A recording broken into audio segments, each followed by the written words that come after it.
while I was in South Africa, that was the phrase that kept me when I was in my hotel room all by myself.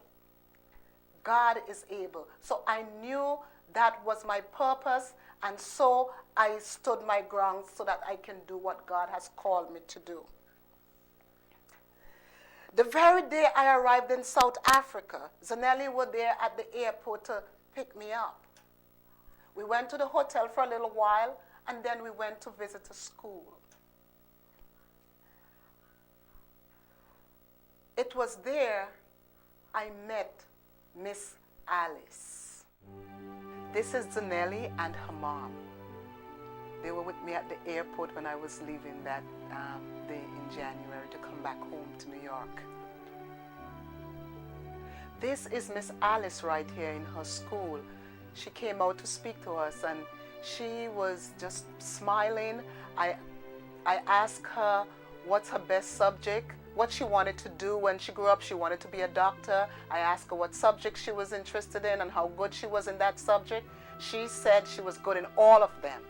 Here, we were taking food to the kitchen to make the lunches to take to the schools for the school children who had no lunch that day.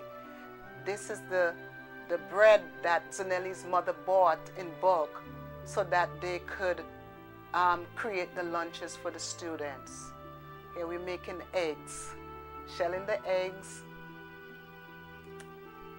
We had a good time that day. Here I was trying to help to speed up the process because we were running late, and we had to make the lunch here and then take it to the school. Here we are packing the lunches back up in the car so that we can drive it over to the public school where we would start the feeding process. This is the building in the schoolyard where the children came to collect their lunch, to stand on line and wait for their lunch. Here they are. They had to have their name on a list so that we will know who needed lunch and who didn't need lunch. There were so many of them that day. I couldn't believe the food that was made could have fed all those children. There were 200 of them who had no food that day. This is the library where they would go to do research. The principal was so embarrassed to open the door to show me. This is another classroom where I went to visit, and I spoke to the students about their purpose. There are 65 children in this classroom alone. Here they were thanking me for coming, for giving them that visit and to having lunch with them. They were singing and dancing. This is the principal in the middle, Zanelli on the right, and her mother is on the left. This is one of the classrooms, the roof, the ceiling in one of the classrooms. This is the condition the kids are learning under. These 5 kids are identified with AIDS, and we took them to their homes. This is the first one. These grandparents are not really his grandparents. They took him in. And everything you see in their house there has been recycled. This is another home that we went to visit this young man.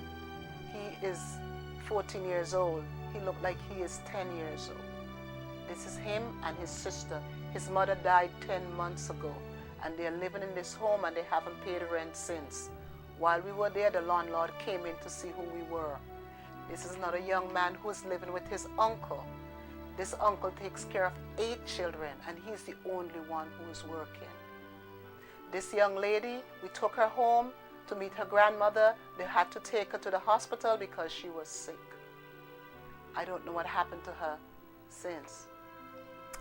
This young man, he's a very smart young man. He was asking me about New York. This is his mother. She wants him to be moved out from this neighborhood so he would not be involved in bad company. This young man, he couldn't go to school that day, but he showed up for lunch. He had no uniform, and this is his grandmother. This is an orphanage with children with AIDS, and they have been abandoned by their parents.